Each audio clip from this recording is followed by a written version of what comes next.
Le personnel de la présidence du Faso repasse les films des actions marquantes de 2013.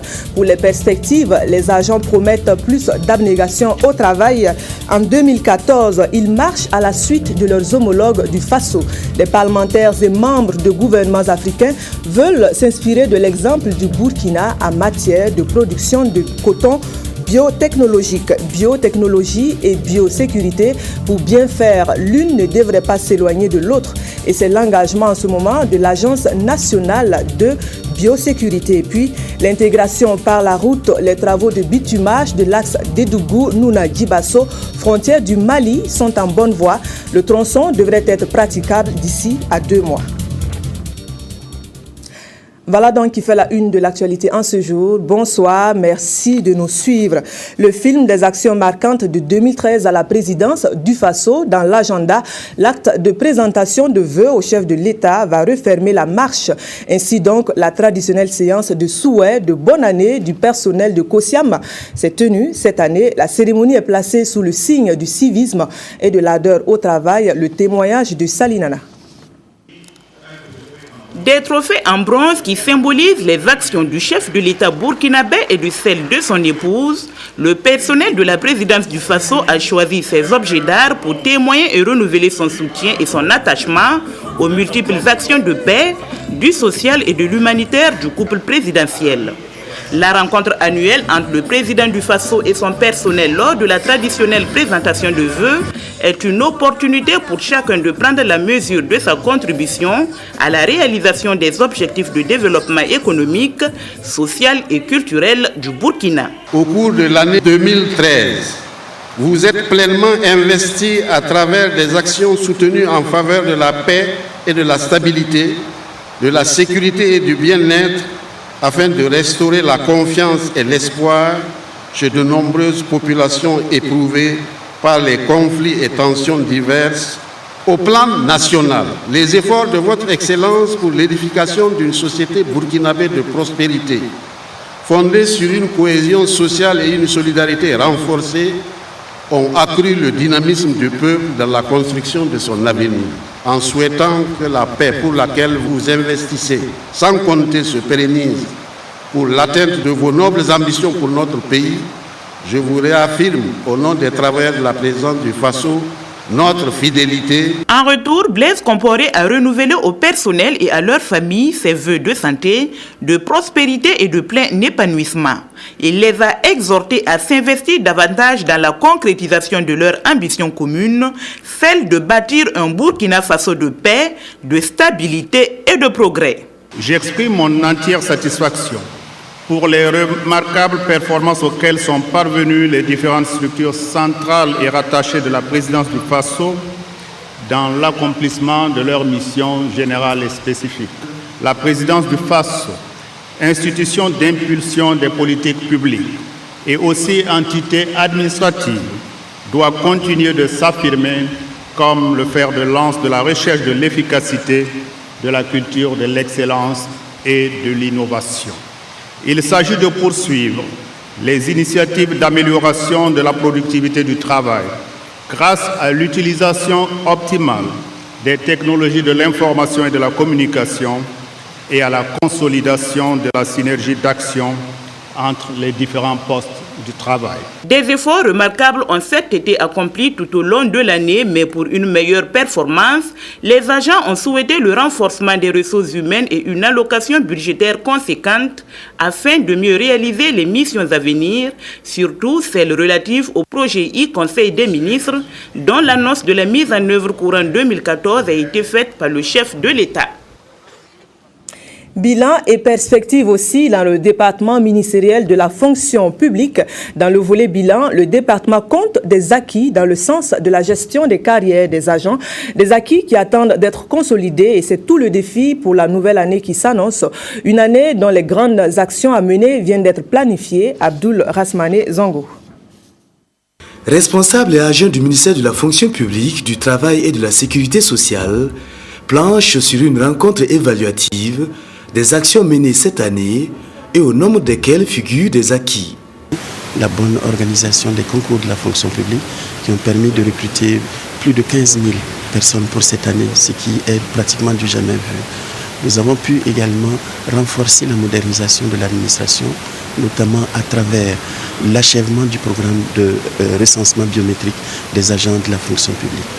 L'administration électronique que nous avons renforcée dans le système de notre administration avec le projet de mise en place d'un guichet virtuel unique de l'administration est également à mettre au compte de cet actif. Dans le domaine du travail, nous avons pu mener tout au long de l'année un dialogue social avec l'ensemble de nos partenaires. Toutefois, des défis demeurent pour l'année 2014. Il s'agit pour nous de parachever les grands chantiers entamés par le ministère, en particulier l'achèvement du chantier de l'assurance maladie. L'extension de la protection sociale fait partie de nos objectifs. Nous devrions contribuer progressivement à ce que la sécurité sociale puisse profiter au maximum de Burkinabé. Quant aux négociations avec les partenaires sociaux, le ministre Vincent Zakane affirme que le fil du dialogue est maintenu, toute chose qui contribue davantage à un climat social plus confiant et serein.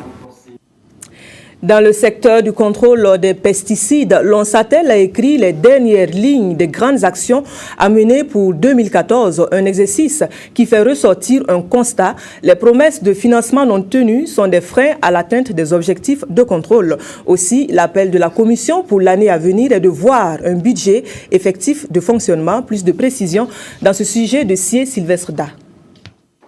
5 mois après la dernière rencontre, voilà de nouveau réunis les membres de la CNCP, la Commission nationale de contrôle des pesticides à Koudougou, pour leur 14e réunion ordinaire, la deuxième de cette année 2013. Le temps d'une journée, ils vont examiner et adopter le programme de travail et le budget annuel pour 2014, non sans avoir auparavant apprécié les bilans des activités de l'année 2013. Du bilan, on peut retenir d'abord au premier plan le contrôle de qualité des pesticides. Donc, nous avons assuré le contrôle de plus de 700 tonnes de pesticides solides et de plus de 1,3 million litres de pesticides liquides. Et on peut retenir également qu'il y a des sous-commissions spécialisées de cet organe-là qui ont tenu régulièrement leurs sessions. Ces sous-commissions sont chargées également d'évaluer les dossiers de demande d'agrément pour le commerce des pesticides, l'importation ou la prestation de services dans le domaine des pesticides.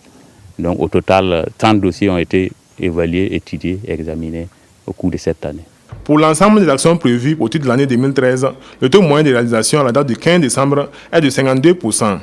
La plupart des activités non réalisées seraient dues à des promesses de financement non tenues ainsi qu'à des restrictions budgétaires. Pour la CNCP, il importe que les fonds qui sont alloués à son fonctionnement soient revus à la hausse afin de lui permettre de mener à bien ses actions de contrôle, mais aussi de sensibilisation et de renforcement des capacités des producteurs. Les pesticides, comme vous le savez, sont des substances toxiques, mais également des substances nécessaires pour lutter contre les parasites et préserver en fait nos productions agricoles. Mais compte tenu du fait que ce sont des produits hautement toxiques, ils font l'objet donc d'une réglementation tant au niveau national qu'au niveau international. Et le Burkina donc s'est doté de textes réglementant justement le contrôle des pesticides et a procédé à la mise en place de la Commission nationale de contrôle des pesticides qui est chargée de la mise en œuvre de la politique de gestion des pesticides au niveau national. Le plan d'action 2014 de la Commission nationale de contrôle des pesticides prévoit 32 activités. Le plan intègre aussi celles non réalisées en 2013. Le financement de ces activités est prévu pour être assuré par l'État à 12% et par les partenaires financiers à hauteur de 88%. À présent, une visite guidée à travers champs et campagnes. Des parlementaires et membres de gouvernements togolais et béninois viennent s'inspirer du Burkina en matière de production de coton biotechnologique. La sortie se veut donc instructive. Le voyage d'études a été organisé en tandem avec des firmes bien connues dans le domaine de la production du coton, dont Monsanto. Sur les pas de leurs homologues du Burkina, les apprenants ont parcouru des champs dans les environs de Bobo Dioulasso, Siriki Milogo et Moumouni Barou. Ces décideurs politiques de la sous-région ouest africaine sont ici réunis pour s'inspirer de l'expérience burkinabé en matière de biotechnologie et de biosécurité. Image à l'appui, le docteur Moussa Savadogo, expert du NEPAD au réseau africain d'expertise en biosécurité, explique aux participants les défis de sécurité en matière de biotechnologie en Afrique. Aujourd'hui, de voir que Cette expérience, au départ, j'appelais ça une aventure, que cette aventure ait abouti à ces résultats que nous voyons aujourd'hui et que de surcroît, des amis d'autres pays, comme le Togo, le Bénin, viennent regarder ce que ça donne, je pense qu'il y a quand même un motif de satisfaction. Après une journée de réflexion ponctuée de communication, les participants se sont rendus sur le terrain. Ici, à Sungaludaga, c'est un champ de coton conventionnel de 20 hectares et un autre de coton génétiquement modifié de 43 hectares qui ont reçu la délégation. Les expériences vécues sur le terrain nous permettent vraiment de lancer le processus de relecture et faire avancer les dossiers au niveau du Togo et de voir la possibilité qui pourrait s'offrir pour que cette biotechnologie voit le jour au Togo. Et nous, jusqu'à présent, au niveau du Bénin, c'est le coton conventionnel que nous sommes en train de continuer à cultiver. Donc, si je peux dire quelque chose que je peux utiliser, c'est les éléments qui rentrent dans la réglementation, d'abord du Burkina, que nous pouvons exploiter afin de mettre notre réglementation nationale au point avant de savoir si nous devons aller au coton BT. Nous sommes dans les champs pour nous voir ce qui se fait au Burkina, l'expérience. Et je dois vous dire que nous sommes très agréablement surpris et édifiés du niveau que le Burkina Faso a atteint en matière justement de cette nouvelle technologie. De cette visite de terrain, il ressort que le coton BT présenterait des avantages en matière de rendement et il nécessiterait seulement 2 traitements au lieu de 6 à 7 pour le conventionnel. Néanmoins, ces producteurs sont confrontés au coût élevé des semences qui est de 27 000 francs CFA par hectare contre 800 francs pour le coton conventionnel. La biosécurité, une notion à manier avec doigté. La question entraîne une attitude de savoir et de savoir-faire. L'Agence nationale de biosécurité a embouché la trompette de la sensibilisation. Elle donne des pistes sur les précautions à prendre dans l'utilisation de la biotechnologie, surtout quand il s'agit des questions d'organismes génétiquement modifiés dans la production agricole. Les précisions de Vincent Kendrebego. L'atelier de Douri a regroupé les acteurs concernés par la question de la biotechnologie, notion qui fait allusion à l'utilisation des innovations technologiques dans le domaine de l'agriculture. 2 jours durant, les participants vont échanger sur les mesures de précaution entreprises pour une exploitation à moins de risques de cette biotechnologie qui doit aller de pair avec la biosécurité. Toute technologie a des avantages, mais peut aussi avoir des inconvénients. Et donc, il faut prendre un certain nombre de mesures pour s'assurer que la biotechnologie va être délivrée dans des conditions acceptables, dans les conditions où nous allons tirer le meilleur profit, tout en minimisant au maximum les risques. Au sortir de cette rencontre, les participants devraient repartir mieux éclairés sur les mesures qui accompagnent l'utilisation de la biotechnologie avec l'introduction des organismes génétiquement modifiés, OGM, dans notre pays. Depuis quelques années, le Burkina Faso a adopté la biotechnologie dans la production agricole, avec notamment son exploitation à grande échelle dans la culture du coton, toute chose qui a suscité le débat quant aux conséquences de cette technologie sur la santé humaine et sur l'environnement. Pour le Burkina, c'est une option pour répondre, comme je l'ai dit, à des sollicitations qui sont là. Et si vous aviez accès à des cotonculteurs, je suis sûr qu'ils allaient vous apporter effectivement ce qu'ils tirent de bien dans cette technologie-là. Ce qu'on peut dire, c'est que pour nous, c'est rassurant. Au cours de l'atelier, des exposés sont animés pour faire comprendre cette importance de la biotechnologie, mais aussi le cadre de gestion de la biosécurité. Les participants devraient également s'imprégner de la loi portant régime de sécurité en biotechnologie au Burkina Faso. En agriculture toujours, voire de visu pour mieux comprendre des entrepreneurs agricoles s'attaquent aux réalités du terrain après la phase de la théorie. C'est sur initiative de la Direction générale de la promotion de l'économie rurale. Le voyage initiatique va conduire les apprenants à travers des exploitations agricoles des régions du sud-ouest, des hauts-bassins, des cascades et de la boucle du Mourne. Christine Koulibaly. À la tête d'une entreprise agricole de 100 employés permanents et d'environ 400 saisonniers, Kani Bikaba est l'une des grandes figures de l'entrepreneuriat agricole burkinabé. Et son expérience fait aujourd'hui école, en témoigne la visite de ces entrepreneurs agricoles de l'Est, du centre-Est et du Sahel, venus s'inspirer de ses acquis.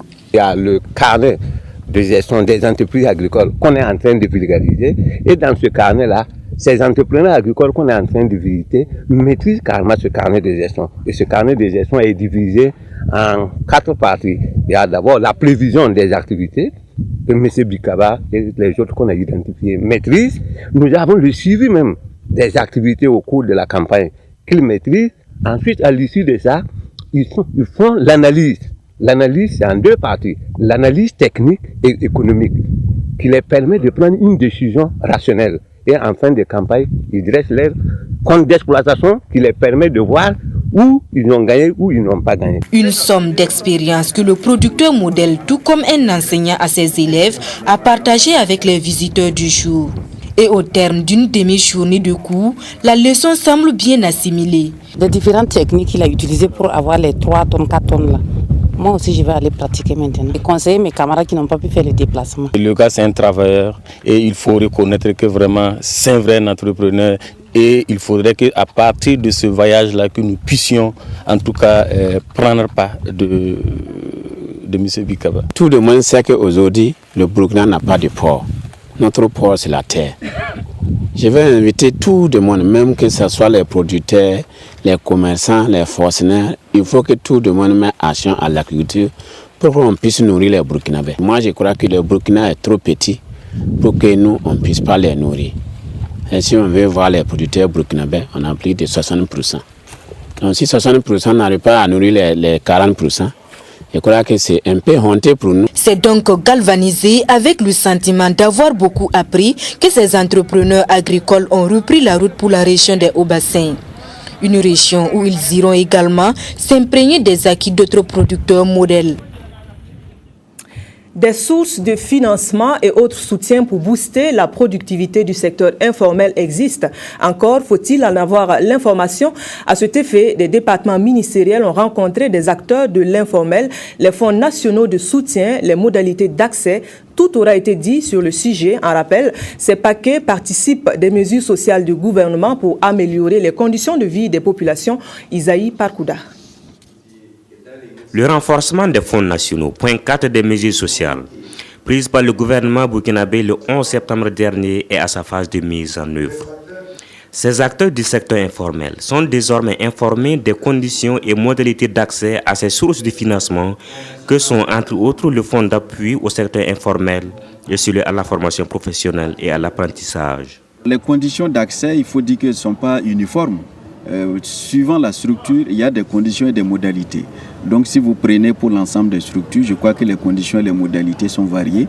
Et c'est ça qu'il faut expliquer aux acteurs, parce que chaque fonds a une spécialité, chaque fonds a ses réalités. Et donc c'est ce qu'on va leur présenter pour que chacun puisse faire un choix rationnel par rapport à ce qu'il fait, peut faire un choix de structure de financement où il a beaucoup plus de chances d'être financé. Aux jeunes qui désirent se porter candidat à ces sources de financement, le ministère de la Jeunesse, de la formation professionnelle et de l'emploi leur demande de concevoir des projets à la fois réalistes et réalisables. Le fonds existe et ils font effectivement donc des crédits aux jeunes, mais ce qu'on fait comme remarque, c'est que bien souvent, la qualité donc des projets laisse à désirer. Le CGA nous a conviés à cette réunion pour dire qu'ils vont trouver la solution de notre accompagnement. Quand on travaille, qu'on vous promet qu'on va vous accompagner, on va vous financer, et que ça fait maintenant 2 ans que nous sommes au chômage. Cette rencontre avec les acteurs du monde de l'informel est organisée dans les 13 régions du Burkina Faso. Une rencontre qui sera suivie de formations des potentiels bénéficiaires sur le montage des projets solvables et la gestion du crédit. Le contrôle des prix des produits de grande consommation comme arme de lutte contre la flambée des prix, c'est une autre mesure du gouvernement pour améliorer les conditions de vie mise en œuvre par le département en charge du commerce. Il s'agit d'opérer des changements en faveur du consommateur. Pour cette sortie, c'est la section de la région de l'Est du département qui mène l'opération. À Poutenga, une quarantaine de commerçants indélicats ont été pris la main dans le sac. Jonas Wemba et Isaïe Parkouda. Chaude journée pour les commerçants de Poutenga ce vendredi 27 décembre. Ils ont reçu la visite inopinée des agents vérificateurs du ministère de l'Industrie, du Commerce et de l'Artisanat. Premier commerce de grossistes visité, la boutique de Kassoum Korgou.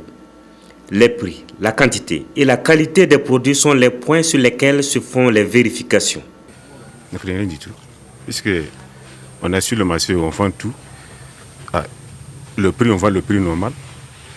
Donc le poids, on voit le poids normal. C'est qu'on pèse le poids du sac, c'est ça qu'on vend. Le contrôle se poursuit. Quincaillerie, poissonnerie, parfumerie et petites boutiques. Bref, tous les endroits où sont commercialisés les produits de consommation dans cette ville réputée commerciale sont passés au paye fin. Une attention particulière est prêtée aux dates de péremption des denrées alimentaires. Les infractions constatées dans la plupart des commerces sont essentiellement le défaut de publicité des prix et des factures d'achat des fournitures. Bon, j'avais demandé d'afficher le prix que je vends au niveau de la boutique. C'est ça seulement que je n'avais pas fait. Sinon, j'avais mes reçus normaux. J'avais une somme de 10 200 francs. Profitons aussi justement de ce contrôle-là, leur faire une sensibilisation. Voilà. Parce que vous savez que pour le cas de Poutenga, nous avons déjà eu à faire 2 sensibilisations à Poutenga. Voilà. Donc c'est dire que déjà les commerçants sont avertis de ce contrôle-là justement qui se déroule pour aujourd'hui. Cette mesure gouvernementale se veut noble, d'abord pour faire comprendre aux commerçants que l'État doit avoir un œil ouvert sur les questions commerciales dans notre pays.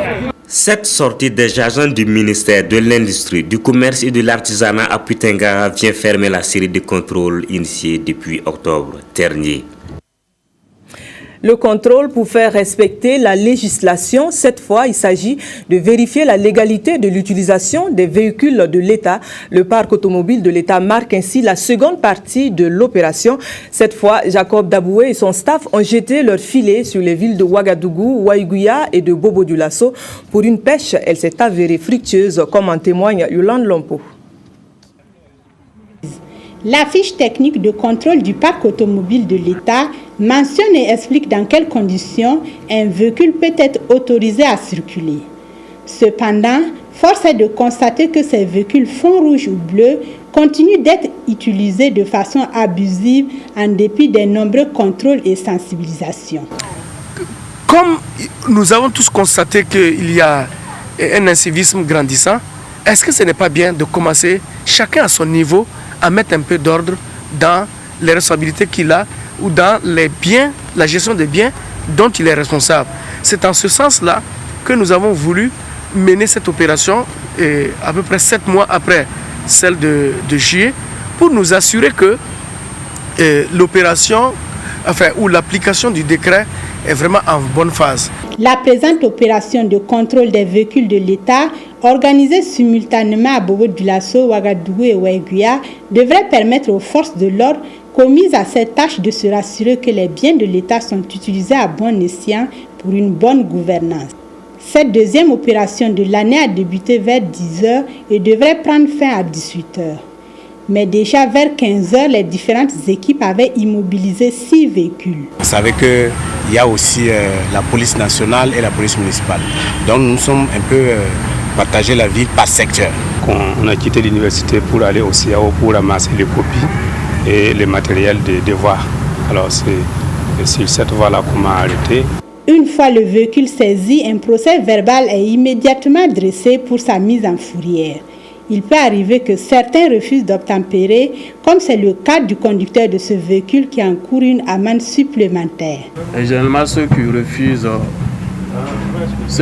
de conduire, généralement c'est suivi d'un rapport. Et c'est des cas qui peut aller loin, hein, même en conseil de ministre. Les pièces exigées étaient l'ordre de mission et le laisser-passer, et même la presse n'a pas échappé à ce contrôle inopiné. Voilà, Yolande, il faut bien que la presse donne aussi l'exemple. Des routes pour mieux conduire la politique de l'intégration pour les populations africaines. Un objectif partagé par les premiers responsables de la mise en œuvre des chantiers du Fonds du millénaire pour le développement. Ils ont l'œil rivé sur le déroulement des travaux de la route d'Edougou-Nouna-Guibasso, frontière du Mali. Il faut que le tronçon soit praticable d'ici à février prochain, comme prévu. Un objectif qui pourrait être atteint à ce jour. Le taux d'exécution est d'environ 80%. Zalissa Sanfo et Sié Sylvestre Da. Les délégations du Millennium Challenge et Compte et du Millennium Challenge Corporation sur les chantiers de la route de Dougou-Nouna-Guibasso, frontière du Mali. Elles sont venues constater l'état d'avancement des travaux de cette route, la nationale numéro 14. Une bonne partie est déjà revêtue de goudron et au dit des responsables de l'entreprise chargée de l'exécution du projet, aucune difficulté majeure n'entrave l'avancée des travaux. Les délais devraient donc être respectés. Il y a encore 1 an et demi, personne ne croyait à cet ouvrage-là qu'on termine dans les délais. Des spécialistes venus d'ailleurs annoncer 2017. Donc je pense que le bailleur peut être satisfait de son investissement. Donc on se donnera quand même vers la fin février pour lui demander sa satisfaction. On veut justement montrer qu'on peut réaliser des chantiers dans les délais. C'est aussi ça le challenge du Millennium Challenge. Au cours de cette visite, le convoi s'est attardé sur le chantier de construction du pont sur le fleuve Moun. Là également, le maître d'ouvrage se veut rassurant. D'ici à la mi-février 2014, le pont devrait être ouvert aux usagers. Nous pensons que l'entreprise est en train d'évoluer. D'ici 3 semaines, totalement, on aura fini avec ce pont. Et évoluer sur l'autre, donc deuxième pont, sur lequel, je pense, compte tenu des délais, ils veulent utiliser une autre technique pour avancer et pour pouvoir continuer la chose donc, dans les temps. La nationale numéro 14, route de Dougou-Nouna-Guibasso, frontière du Mali, est financée à hauteur d'environ 36 milliards de francs CFA par le Millennium Challenge Corporation. À terme, cette route devrait considérablement améliorer l'accès au marché des zones agricoles de la vallée du Sourou et du bassin de la Komoé. La caserne des sapeurs-pompiers de Boromo est elle aussi en voie de finition. L'avancée des travaux est estimée à près de 52%. Elle devrait donner encore plus de mobilité aux agents intervenant sur l'axe Ouaga-Bobo. L'infrastructure est l'œuvre de la générosité des loteries nationales du Conseil de l'Entente. En partenariat avec la Nationale des Jeux de hasard de notre pays, les loteries ont mis dans la caisse de la solidarité plus de 850 millions de francs CFA. Visite guidée de la mission de vérification de la directrice générale de la LONABE, Aboubakar Sagnon. Plan en main, le lieutenant Inoussa Bakika du génie militaire présente à la directrice générale de la LONABE la caserne de sapeurs-pompiers de Boromo. Sur place, les ouvriers sont à l'œuvre pour achever les grands travaux. La visite guidée permet à la directrice générale de la LONABE de faire le tour des 8 ouvrages en chantier. Il s'agit notamment du bureau des opérations et des transmissions, de la salle d'instruction, du foyer, d'un dortoir de 75 lits et d'un hangar parking. Le taux d'exécution des travaux est de 52%. Cette caserne, qui sera la plus grande du Burkina Faso, est un don de la LONABE et des loteries du Conseil de l'Entente.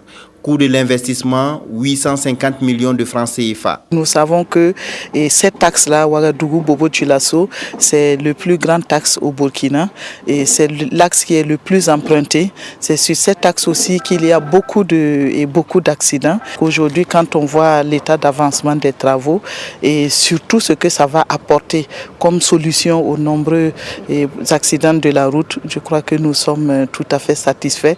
Satisfaction également du commandant de la Brigade nationale des sapeurs-pompiers, vu que l'implantation de la caserne va faciliter les interventions sur cet axe. Je voudrais tout d'abord remercier la LONABE, vraiment qui aujourd'hui arrive à réaliser notre rêve. Cette caserne permettra non seulement des interventions, et également nous voyons que c'est vraiment un lieu où les sapeurs-pompiers pourront développer d'autres initiatives. La livraison de la caserne de sapeurs-pompiers de Boromo est prévue pour mi-février 2014. La fin de l'année a des notes de solidarité aussi pour les populations de Goundi, une commune rurale de la province du Sanguier, une maternité et un forage remis à neuf pour rapprocher les populations du mieux-être. C'est l'œuvre de l'association Oasis Italia. Les précisions de Claudine Bikaba.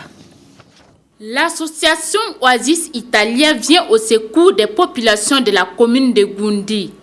Une commune située dans la province du Sanguier, région du centre-ouest. Cette association veut être proche des populations, vivre et connaître les difficultés auxquelles elles sont confrontées afin de mieux les aider et les accompagner sur la voie du développement. C'est ainsi qu'elle a réfectionné la maternité de Goundi, réalisé un forage qui fonctionne avec de l'électricité et dont l'inauguration est faite ce 20 décembre. Nous avons commencé à Goundi.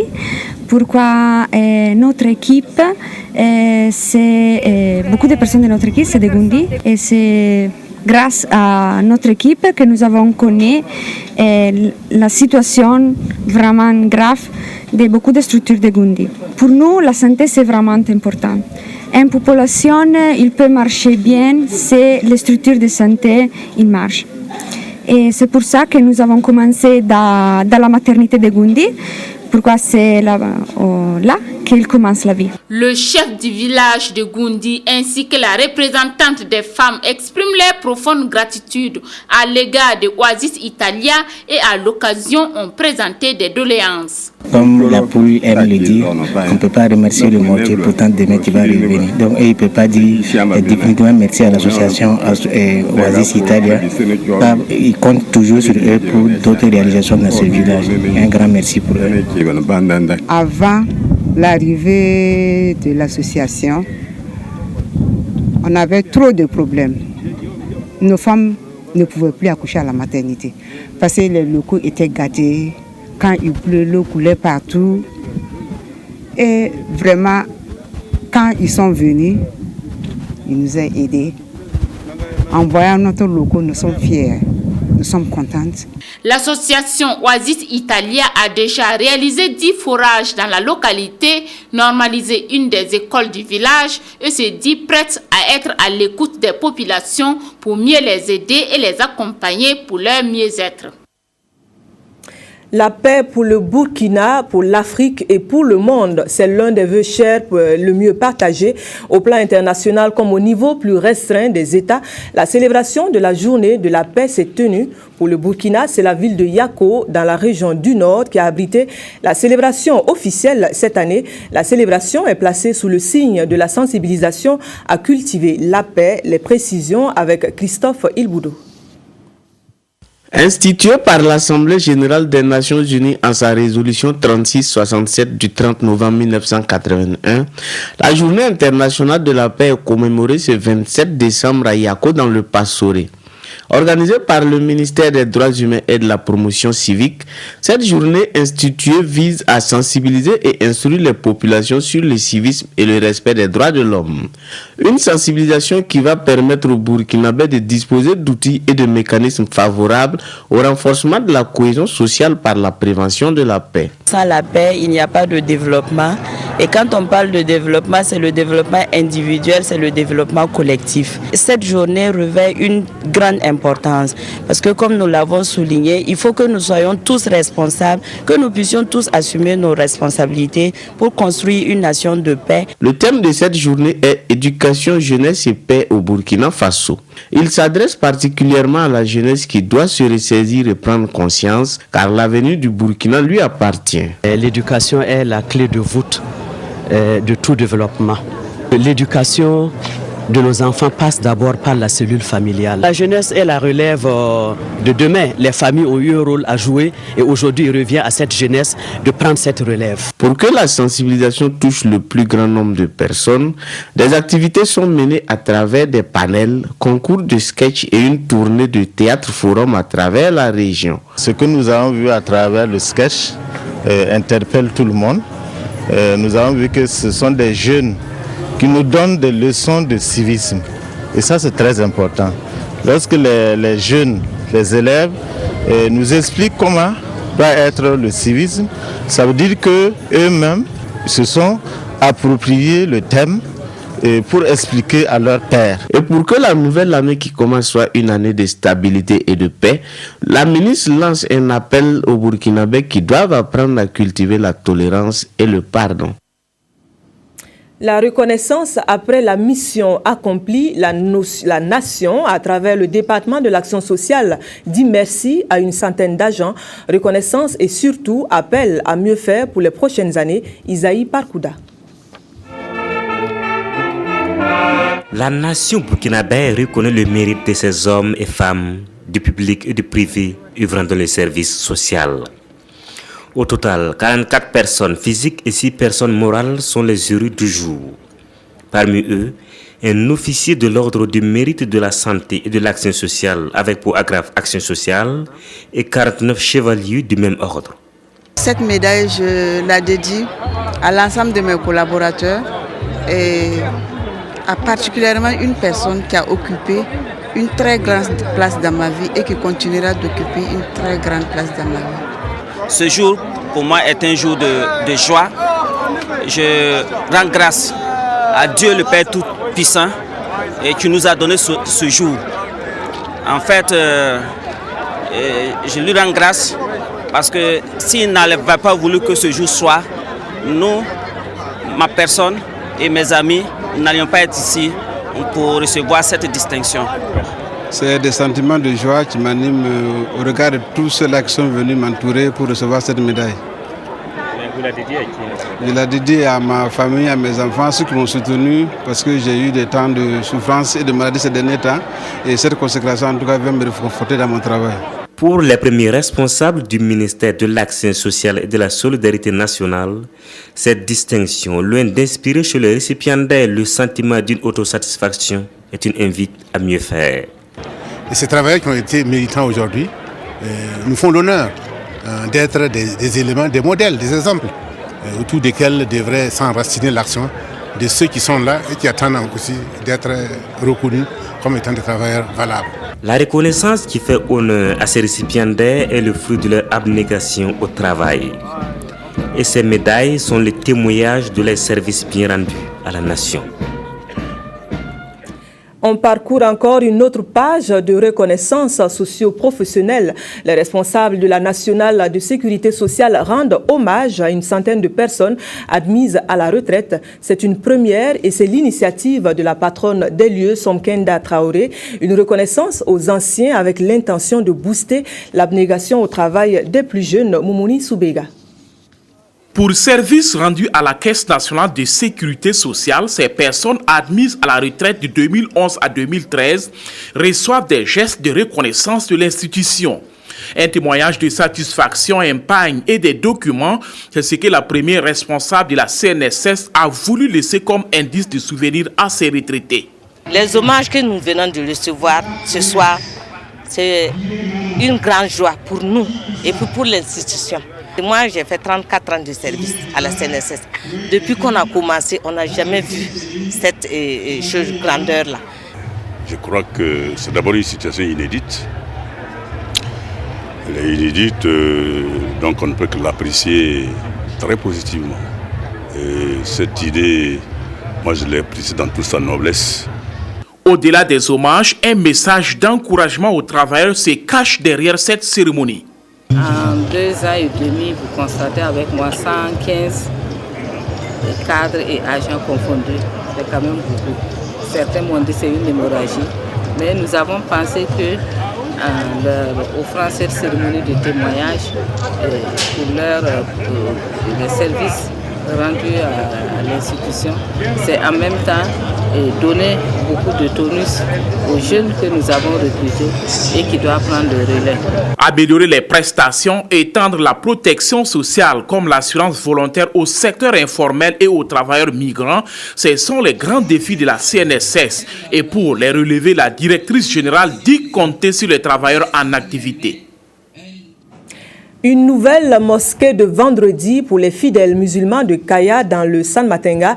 Le nouveau lieu de culte est un geste sur financement de l'Organisation internationale du secours islamique basée en Arabie Saoudite. Un geste pour contribuer au rayonnement de l'islam dans le centre-nord du Burkina. Sur la prière inaugurale, le point de Abdelaziz Yagibou.